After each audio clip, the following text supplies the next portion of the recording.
What up, meatheads? It's Travis, American Butcher. And this is the Meat Block Podcast, the weekly podcast by butchers for everyone. And for the first time when I say weekly, I'm not meaning new content weekly. Like This American Life recycles some material just because it helps them focus and work on bringing you the best show. Instead of bringing you something subpar, I'm going to play you one of my favorite pieces from episode 47. This episode is about the first time Ryan, David, and myself killed an animal. It's called First Killing. It's an episode I'm really proud of. It gives weight to, a sometimes romanticized or sometimes lost part of the industry. For people to eat meat, animals have to die. We're not quite there with the lab-grown meat, which is an episode in WHIP. And if you want to know why I'm playing an old episode, it's so we could focus on bringing you quality content. It's not that the show's losing steam. It's not that we've ran out of ideas, which we may have. It's that we want to make sure what we give you is up to par. I feel like some episodes hit and miss. And, in podcasting, you have a week turnaround. Some episodes aren't that good. You just need to get it out. But if you're a first-time listener and you listen to that, then you're like, what the fuck is this? You don't want to. So without any further delay, here is an episode I think is important to revisit, and I think you'll enjoy. And then next week, hopefully David and I will have some brand new quality content. If you have ideas and suggestions for the show, please let us know. All right, enjoy. Say, Will. Yeah? That was the first one. First one what? First one I ever killed. Yeah? You know how I said I shot 5? Well, you sure killed the hell out of that today. Hell yeah. I killed the hell out of him, didn't I? It's a hell of a thing, killing. You take away all he's got, and all he's ever gonna have. What up, meatheads? This is Travis, American Butcher, and this is the Meat Block Podcast. This is the weekly podcast where David, Ryan, and myself go deep into a topic, or not so deep, and just talk about stories and topics in the meat industry and how it relates to our lives. Sometimes we have guests, sometimes we're all together. Who knows? But this week, it's all about killing. Our first kills. What was going through our head, if anything? Was it a watershed moment in our lives on the subject of dispatching an animal? Now, in certain groups, I will call it harvesting. In certain groups, I will call it dispatch. And amongst other butchers, and usually that means David, I'll refer to it as shooting an animal in its fucking face. I did not start out so cavalier with the language and my feelings about it. I view it as a tool and a necessity, something that is unromanticized, but at one point was heavily thought about. In my early days, it used to keep me up at night. It used to stress me out. The stress of killing USDA would give me the runs. I hated knocking because I have seen the consequences of a bad knock. And the consequences means that there is possibly prolonged suffering. But if you have a missed knock and the USDA happens to be there, they have the ability to shut you down and write you an NR. And it's not like a normal shutdown where you could later start in a few hours. You won't be able to start until you have responded to that NR, and usually a vet or two and the frontline supervisor come out to approve your program. You are still able to cut, but you're not able to run your kill floor. This means that you and possibly your entire floor will be either cleaning the plant or at home. The first knock I did was on my first day ever in the industry. With no training, with just someone marking on the animal's forehead with the blood of the previous animal where to shoot it. But I'll get back to that story later in the show. Here's Ryan. Good cutting enhances the quality of good meat. In his way, the meat cutter is an artist. Poor cutting results in an inferior piece of meat, regardless of quality. It's hard to put my finger on my first kill, seeing as I've been dabbling in killing critters for quite some time. I killed a lot of smaller animals, like crustaceans, fish, chickens, and turkeys, before recently progressing to pigs, sheep, and cows. It was around the time I was employed on lobster boats, hauling up lobster pots, that I really began to reflect on what it means to be a death bringer, and I began to consider how I felt about being in that role.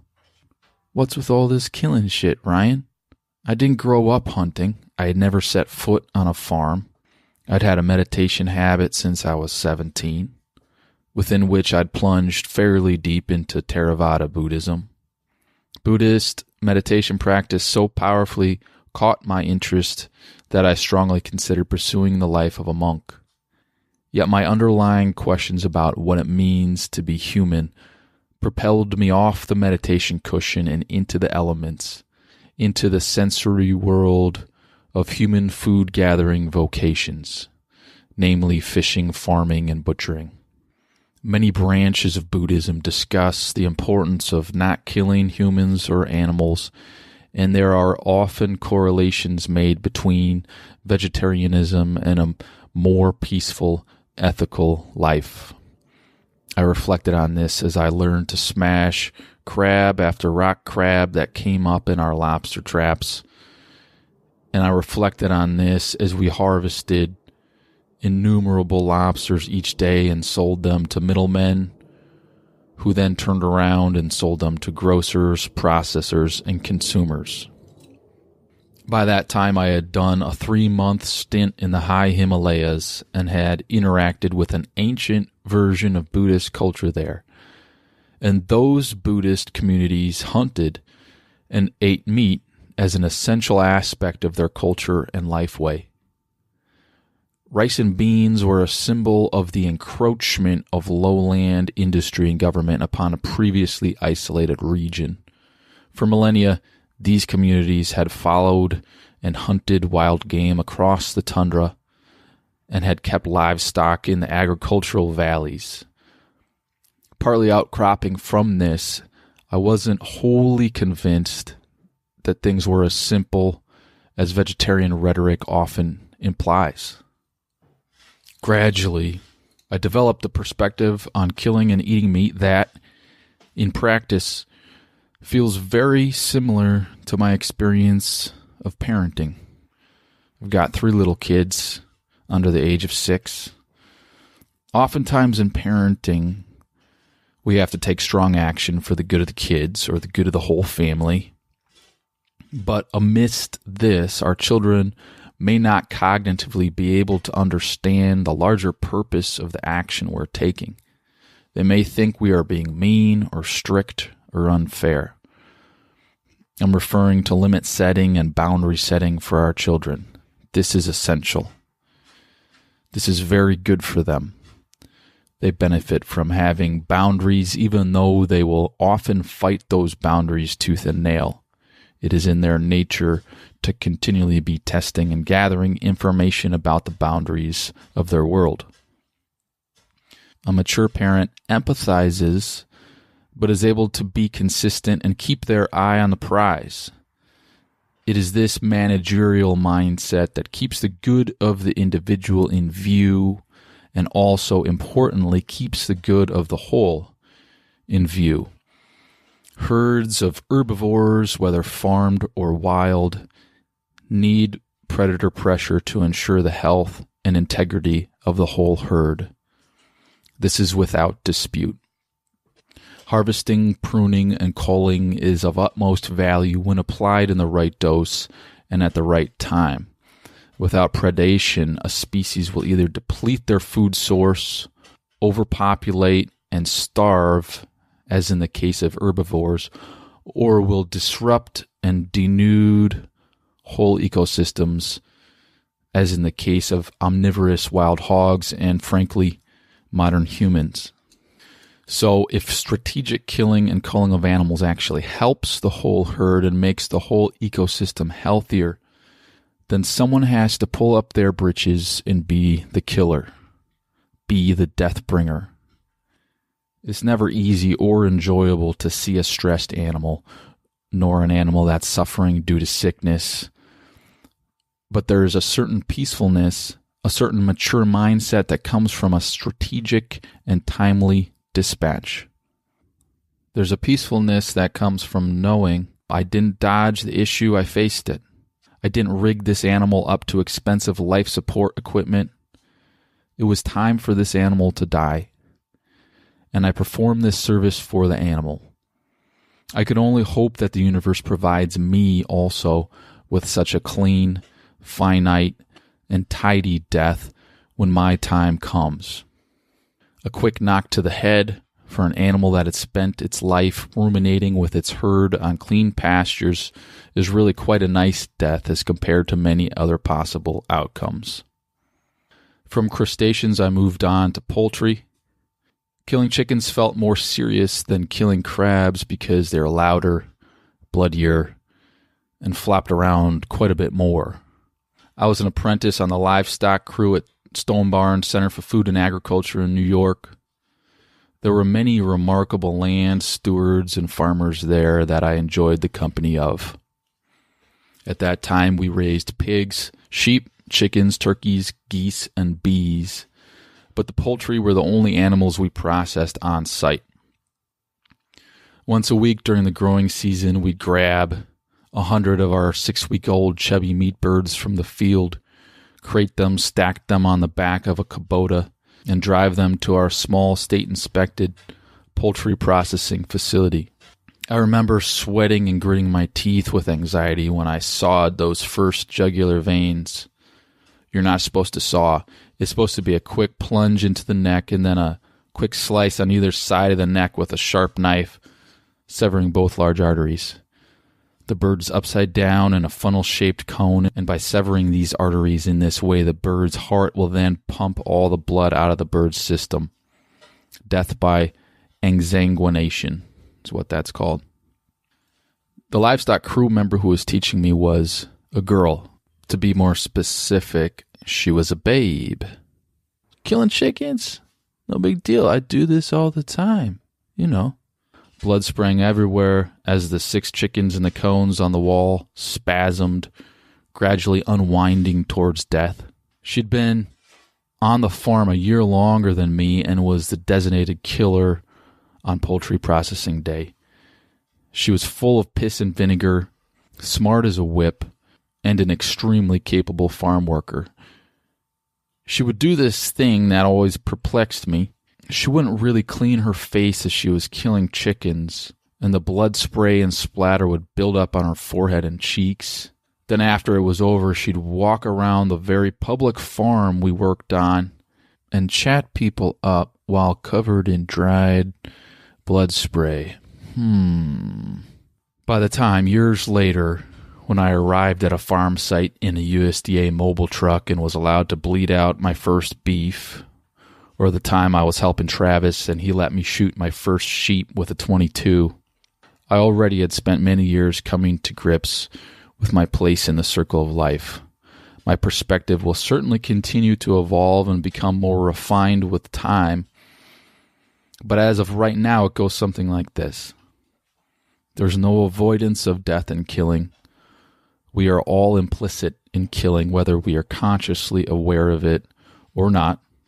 There's something seriously wrong with senseless, purposeless killing, but there's nothing wrong with big picture, purposeful killing. Killing is merely a fact of life on this planet. Our suburbs, our plowing and agriculture, and our poor land management decisions cause incredible fallout and harm to many animal species, large and small. Plants need animals to graze and browse them and cut them back. Animal populations within an ecosystem need to be kept in balance, and animals' bodies need to die and decay on the landscape to feed the microbes that make up our soils. which in turn feed the plants that grow from these soils. Lear Keith, Lierre, last name Keith, is a formerly vegan author who writes on a variety of subjects, including the series of events that changed her mind about meat eating. In giving accolades to her book, another author describes Keith's journey in this way, quote, "Adult knowledge dawned in her that predators and prey could apply equally to all life forms, depending on when. All life forms fit into a circle of producers, consumers, and degraders. We all need to eat, and in the end, we all need to be eaten." End quote. This next section is written by Lear Keith. Here she talks about the gradual unraveling of the moral high ground that she had previously inhabited as a vegan. Quote, "What does the soil want to eat? Well, it wants manure, and it wants urine, and it wants blood meal and bone meal. And I could not face that. I wanted my garden to be pure and death-free. It didn't matter what I wanted. Plants wanted those things. They needed those things to grow." End quote. Another quote by Keith, Lear Keith. Quote, "Life is literally a process of one creature eating another, whether it's bacteria breaking down plants and animals, plants strangling each other, animals going for the throat, or viruses attacking animals. All of nature is a conjugation of the verb to eat, in the words of William Ralph Ing." Last quote by Lear Keith. "There's no place left for the buffalo to roam. There's only corn, wheat, and soy. About the only animals that escape the biotic cleansing of the agriculturalists are small animals like mice and rabbits, and billions of them are killed by the harvesting equipment every year. Unless you're out there with a scythe, don't forget to add them to the death toll of your vegetarian meal. They count, and they died for your dinner along with all the animals that have dwindled past the point of genetic feasibility." End quote. Ryan touches on the cycle of life.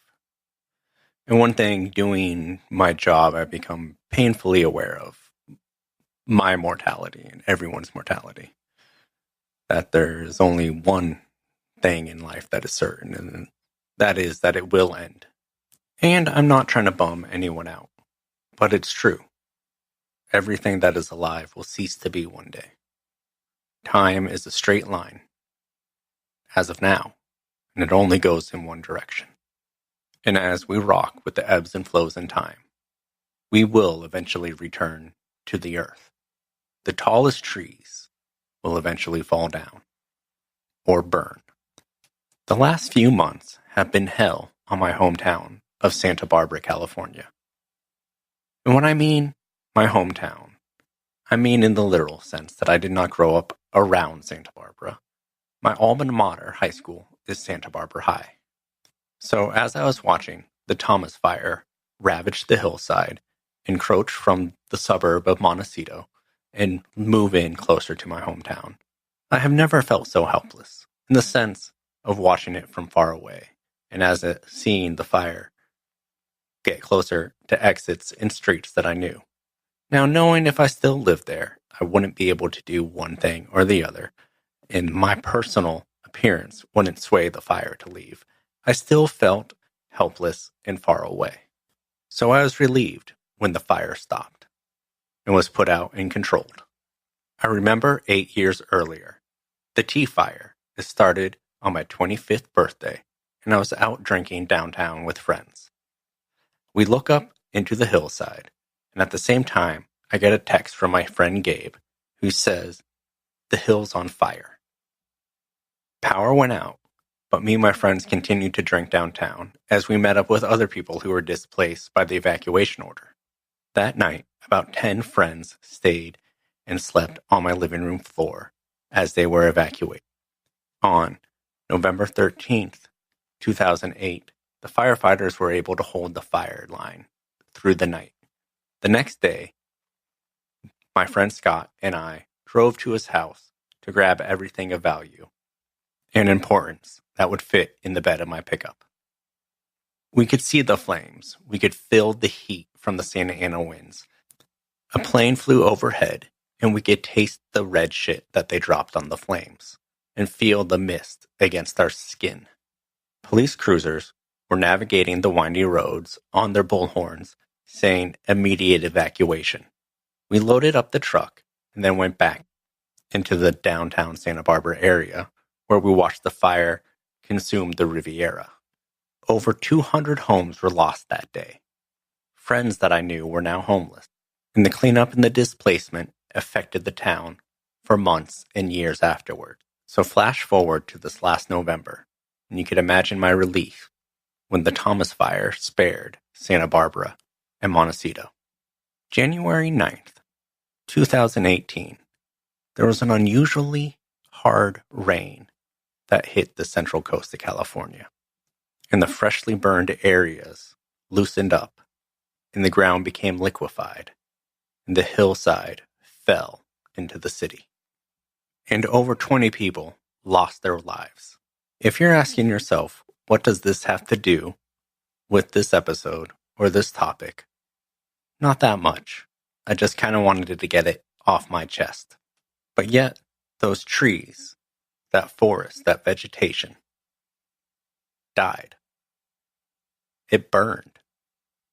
Some California native plants can't reproduce without fire. The germinating process won't start without heat. The Santa Ana winds were there before us, and they'll be there after. And Earth and nature is going to do what it does, regardless if we're around or not.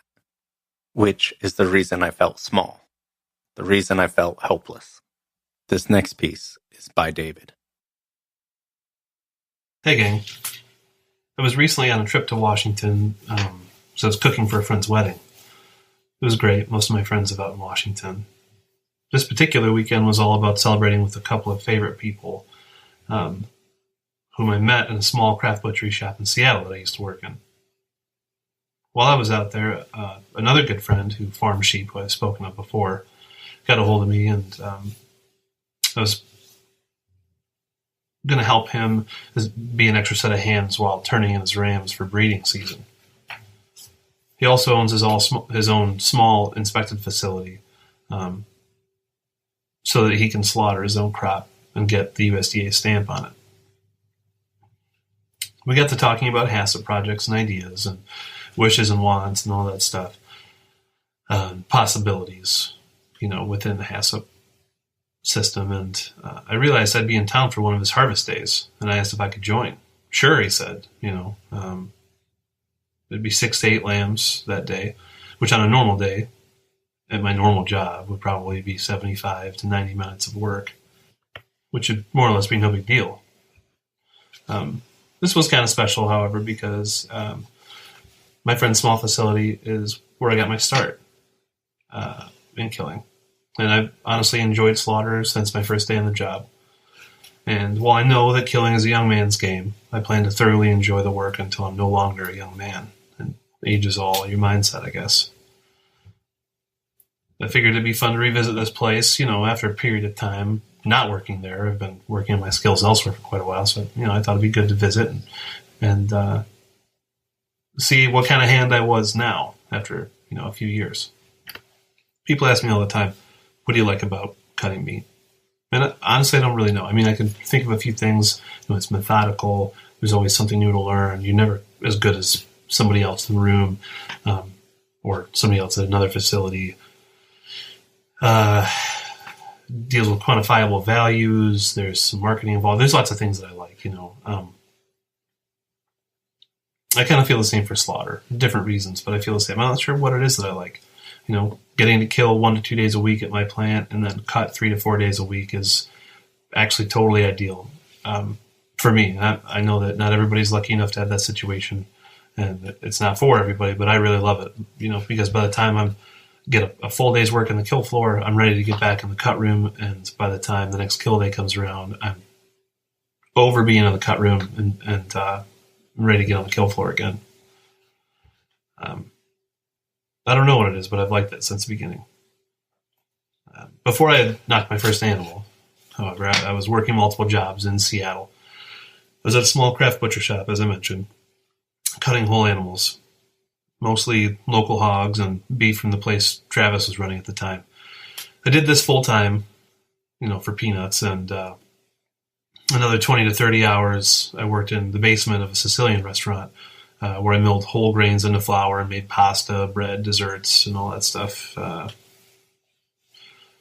I'd work the occasional brunch shift, because I'm a true glutton for punishment. I've been at this restaurant for about 3 years at this point, and was feeling super stale and kind of jaded. And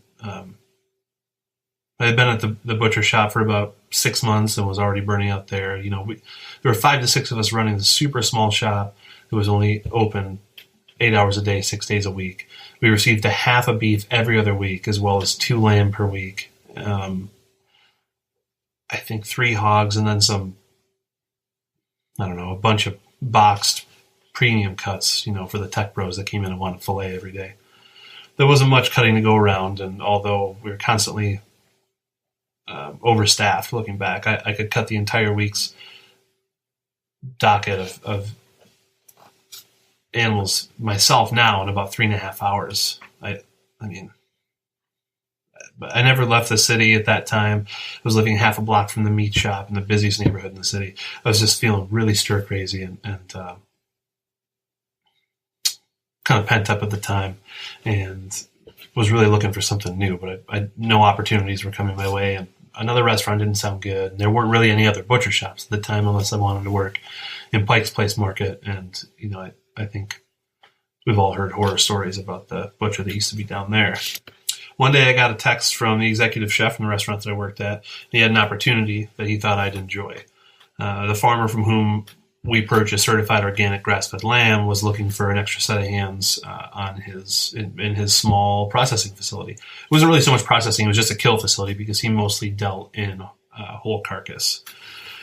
But it was USDA inspected, and there was no experience necessary, which was cool and kind of rare. So I just had to find my own ride and show up with, overalls, like waterproof overalls and some muck boots. Start time was 6:30, and, as the crow flies, it probably would have been 35 to 40 minutes to get there. But with the traffic and I had to take 2 or 3 buses to get there, it took about 2 hours and 15 minutes. And it was the first bus of the day out of Seattle.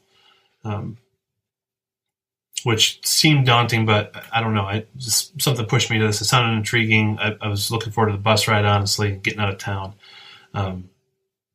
And it just happened to be on my day off on Thursday. So I decided the next day I went out and got some bibs from Goodwill and some muck boots, and was ready for the next week's harvest day. When that day came up, I hopped on the first bus out of Seattle. It left at 4:15 a.m. I had a couple hours of car talk episodes or something saved up for the bus ride. I think I slept most of the way. And the bus dropped me about 1.5 miles from the farm. On the way there, I specifically remember there being a Starbucks in a strip mall that I passed, and I went in there and stuffed my face with 4 or 5 donuts and had some sort of frappe latte thing. I think out of maybe nervous eating or something. I tend to do that sometimes. I'm not sure what that's about.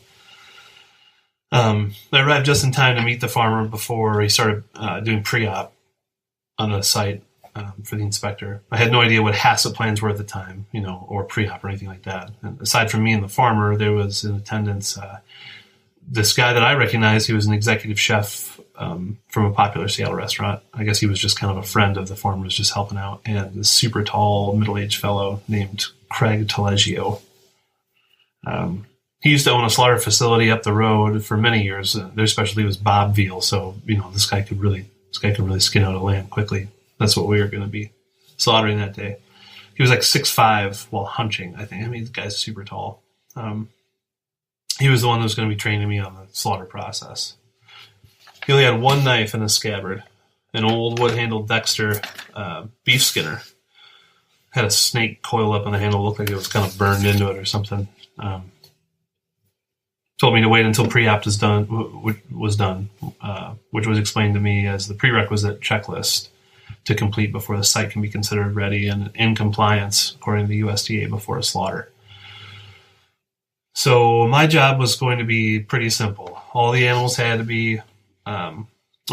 be slaughtered that morning were loaded onto a livestock trailer. One at a time, the animal was led up by the farmer from the back door past a little, blind, right to the back door, which was open about 12 inches. And then the ewe would kind of naturally stick her head out. The first day was cull ewes, I remember. She'd stick her head out through the, foot or so opening. I'd hold her chin up, and the farmer would stun it by shooting it in a specific spot on its skull, which I, wasn't privy to that knowledge at that point, with a cash special, the pistol gripped captive bolt device. He'd then flip the sheep out onto the ground, end over end. I'd grab its hind leg before it started kicking and drag it about 4 feet to a winch, hoist it up over a trough and stick the jugular. And then the trough would catch all the blood. This guy had really prepared a great setup, so no waste touched the ground and stayed in compliance.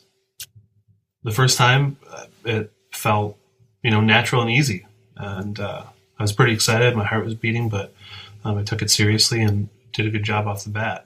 Next, Craig showed me how to open the shanks so as to skin it just enough to transfer it to a gambrel. At this point, I had never even heard of skinning cradle, So to this day, dressing a sheep hanging on a rail feels a lot more natural to me than anything else. Next, I was shown how to open the hide down the center, and then how to skin the flanks just enough to be able to punch the hide out.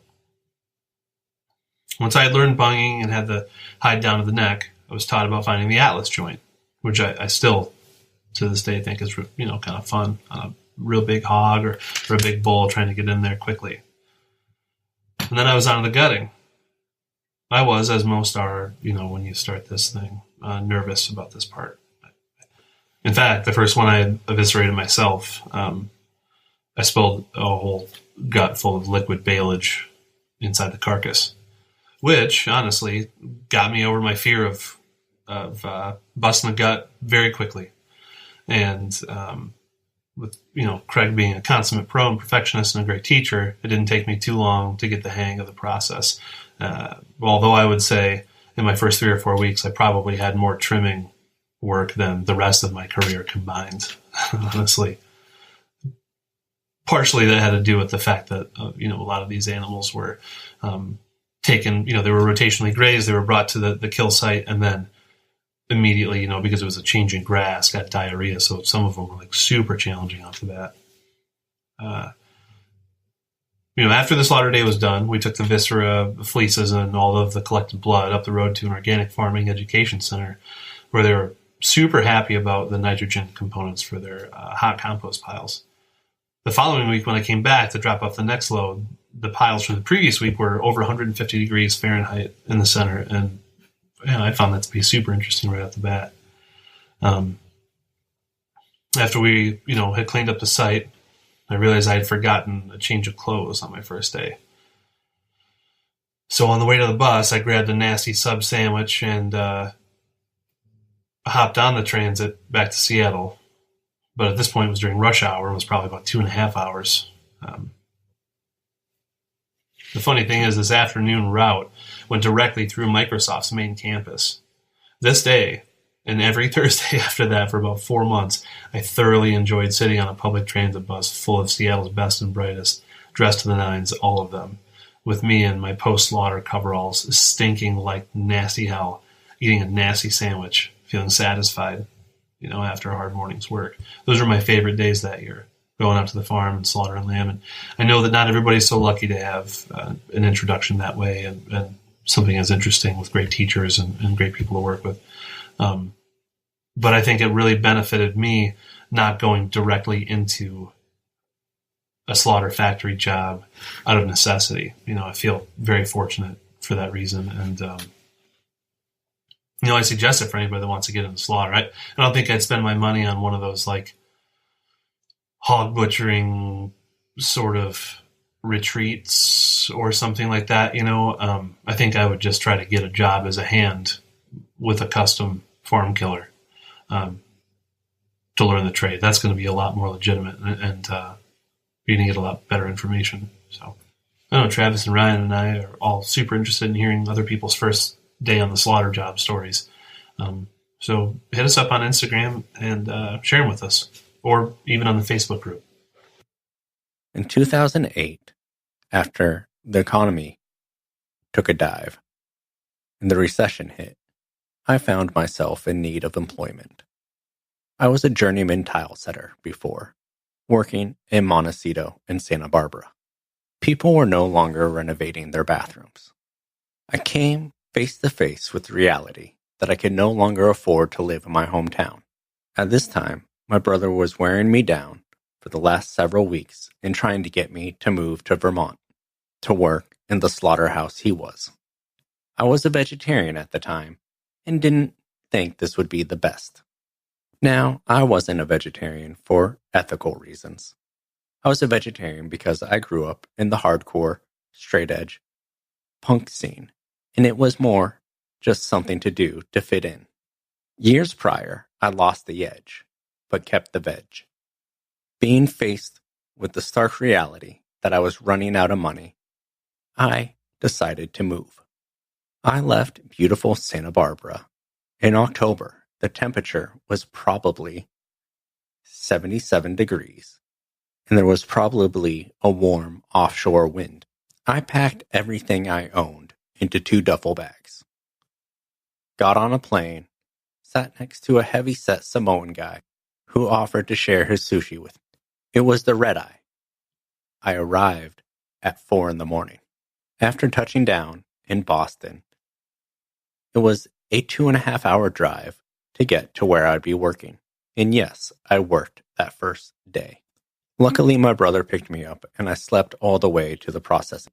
I was given a pair of boots that were 2 sizes too big and said, "Here, this person doesn't work here."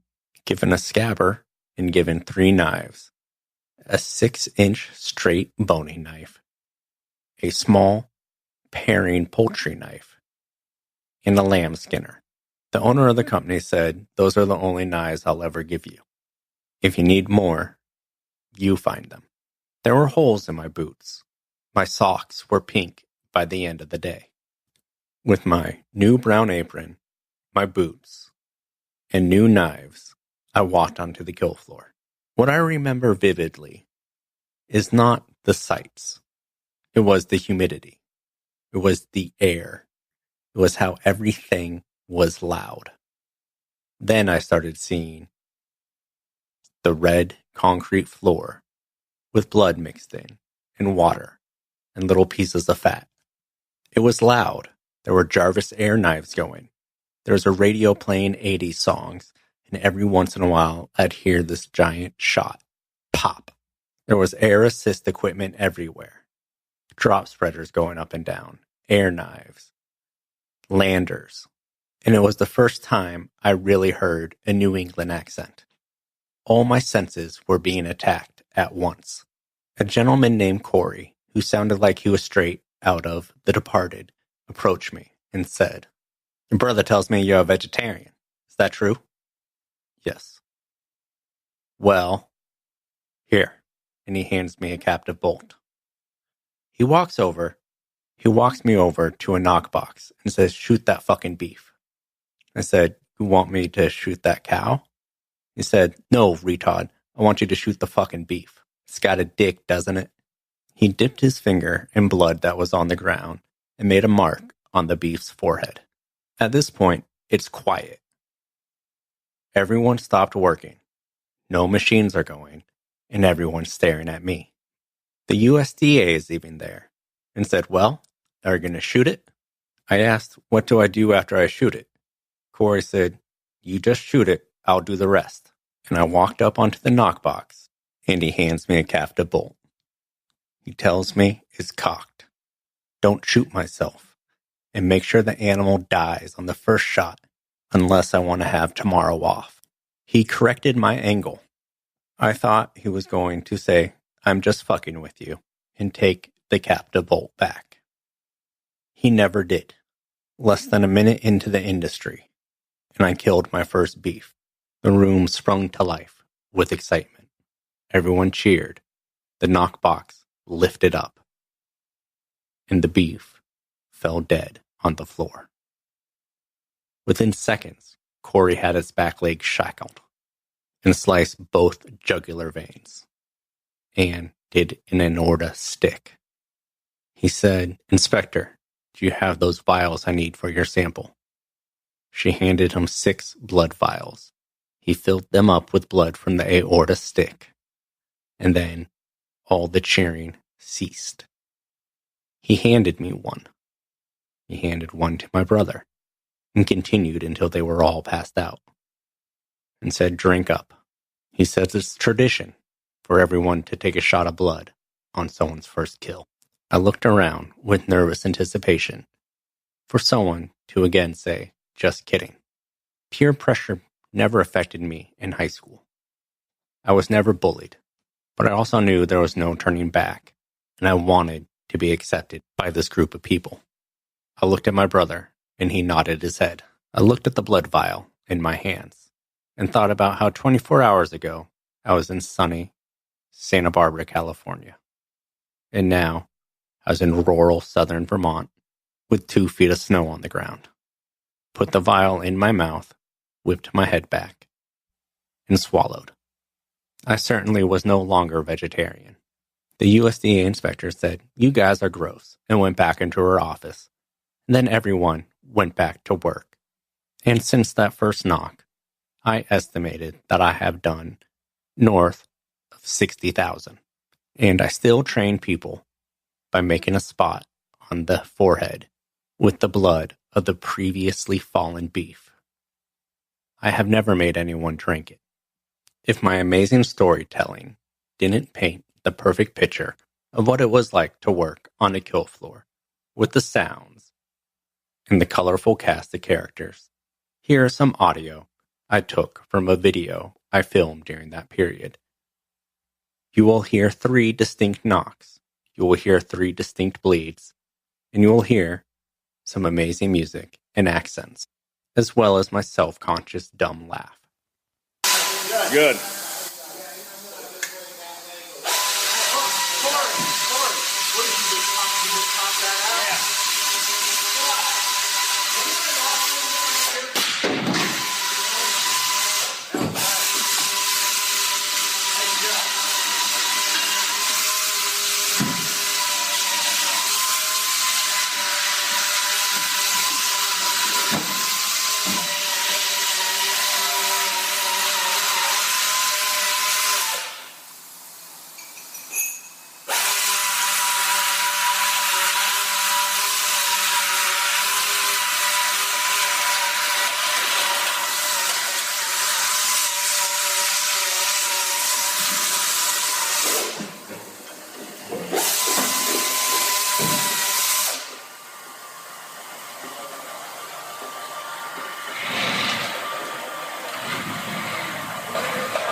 Good.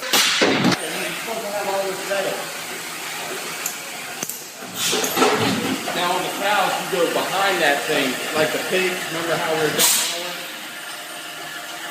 Yeah, on the pigs you go on the top tendon of the hoof. Doesn't really matter, but you have to go behind that knuckle on the cow. No, that's not our thing. It'll slip off. Yeah. And then it comes all the way off the foot. Did you shoot him in my bullet wound? Look.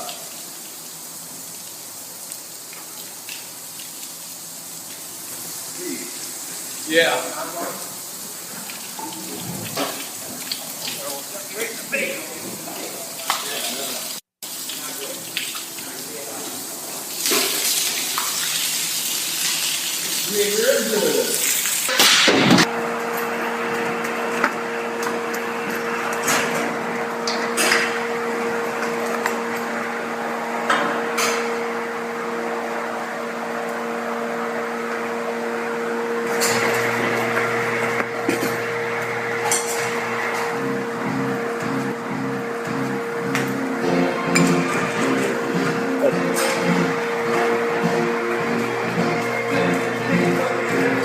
the best part's the music.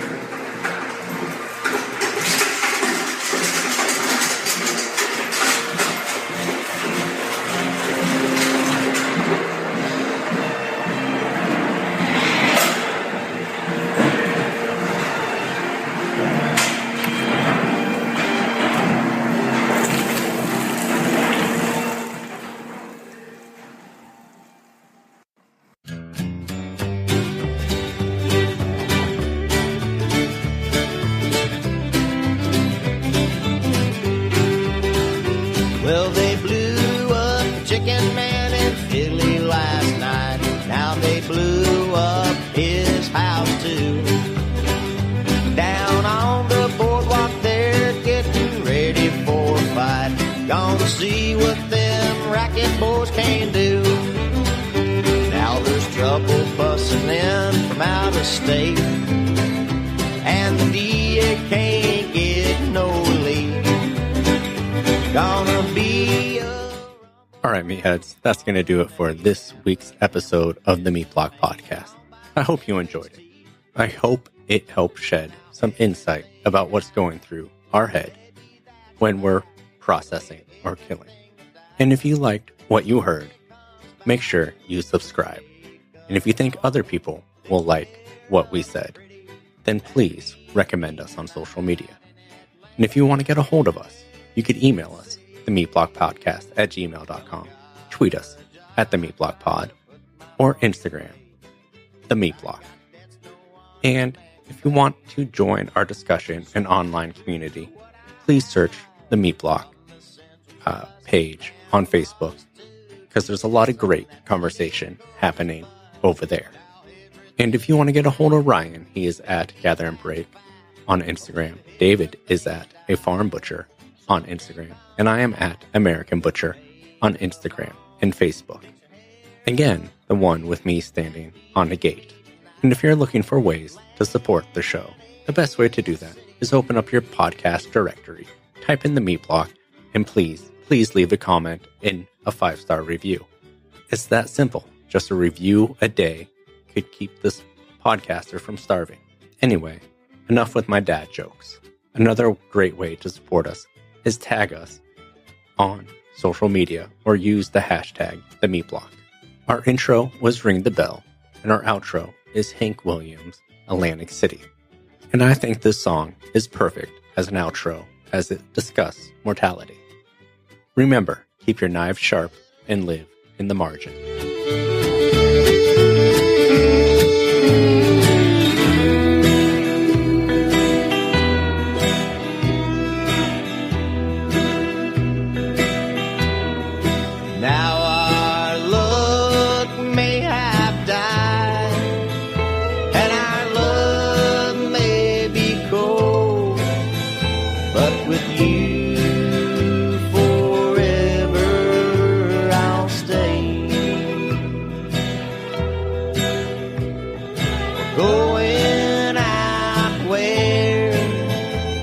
The sand's turning to gold.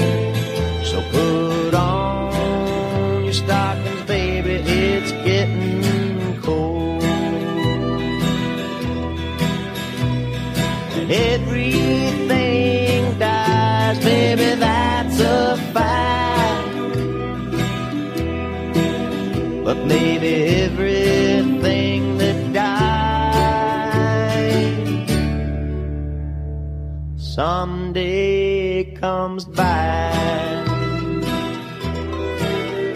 Put your hair up nice and say